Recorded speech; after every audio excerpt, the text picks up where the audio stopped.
Advancement Committee, let me just say that we're basically taking the position that whatever the governor has said is what we're working with. So at the moment, as was mentioned earlier, it's 10 people or less with proper distancing and masks and so forth. So we're applying that to Eagle projects. So if you're a Scout leader, Scouts BSA leader, we are permitting fundraisers at this point. Use some common sense here. I'm recommending to Scouts that they absolutely have to limit it to 10, and that includes adults. So it's going to be a smaller car wash. But one thing I'm suggesting is set up a table with a donation box so your customer can open their window, put the donation into the box, and you don't have any physical interaction with the customer. And likewise, have a poster that asks the customer to stay in their car while it's being washed. And that way we don't have interaction between the Scouts and the customers. We're also moving ahead with Eagle boards of review. That has been sort of on hold for the past 2 months. So we're backed up with now 12 Eagle boards to be done. We did one virtual Eagle board. I prefer to do them in person. At this point, I'm limiting the board to 3 people, which is the minimum required for an Eagle board. And of course, 6-foot distancing, masks, all of that is required. If I can do them outdoors, one thing that I'm hearing consistently is the same people, the same distance outdoors is a lot safer than the same people, the same distance indoors. So we have some beautiful weather. So we're planning on a double header. That's 2 Scouts with their Eagle boards a week from Monday night. And we're going to be holding it in the troop committee chair's backyard. We're under a roof enclosure if we have to, a porch. Let's see. One thing on the Eagle project, I'm accepting scanned signatures on the proposal. That was never the case in the past. The proposal had to have original signatures. So on almost everything these days, I'm accepting scanned signatures, and I'm accepting signatures in parts. So if your Scout wants to get his proposal signed by 3 different people on 3 different pieces of paper, which might be necessary and because of distancing, that's fine, and we're accepting that.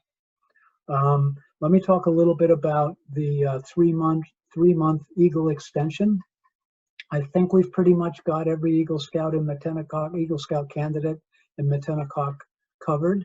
But if you have an Eagle candidate in your troop that has a birthday coming up in the next 2-3 months, there is a provision from National to grant them a 3-month extension from their birthday. The last date we can offer that 3-month extension is September 30th.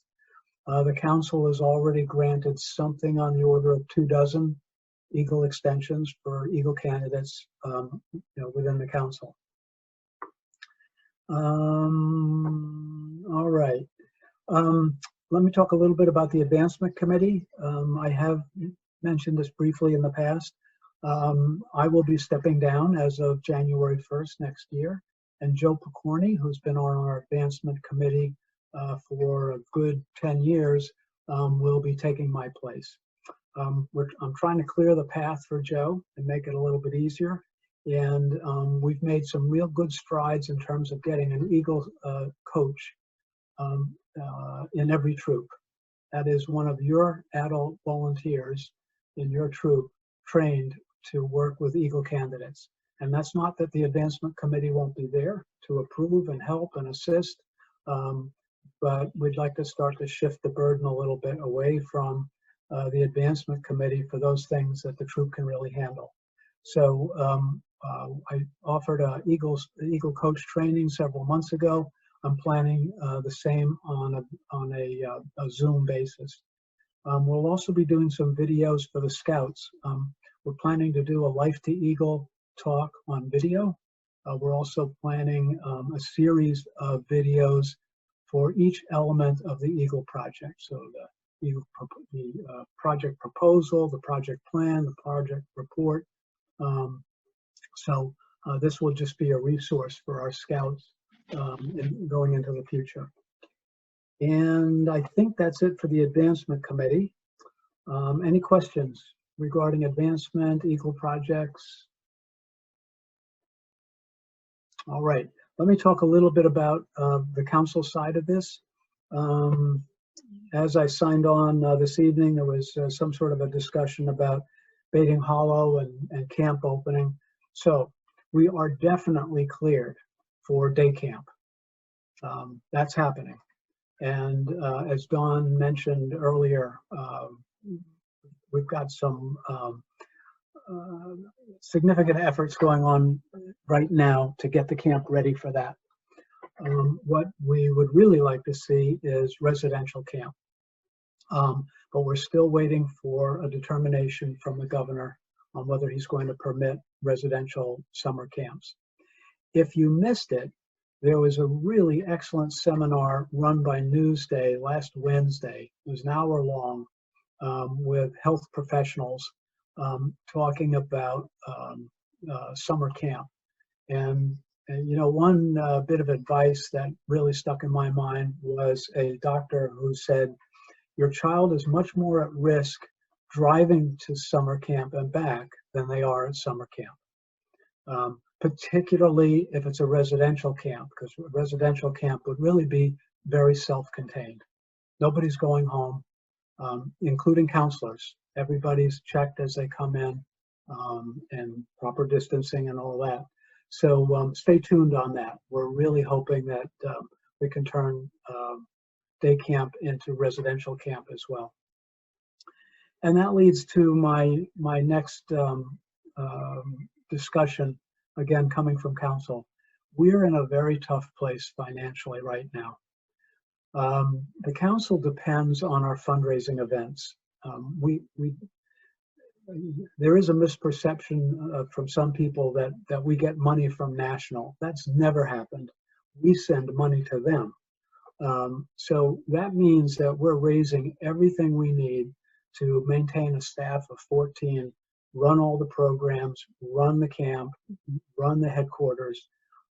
Every year we're raising it basically from scratch. We do have an endowment, so you know, there is some income from that endowment. But basically we're looking at raising $2 million a year. And we depend on our events. The recognition dinners, the Great Gatsby, the golf tournament, these are all fundraisers that we need to maintain the services of the council. Needless to say, in the last 3 months, we have had no fundraisers.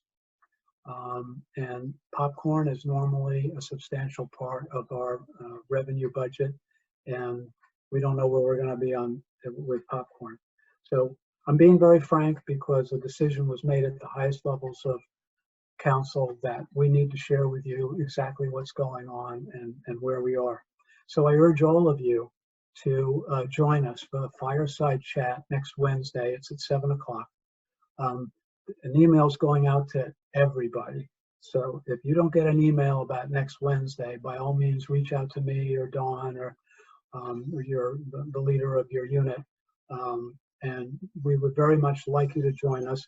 And we will, on our website, we would like you to offer us any sort of questions that you might like us to field on that fireside chat. We'll be working through the questions that we have received and trying to answer them as honestly and transparently as we can.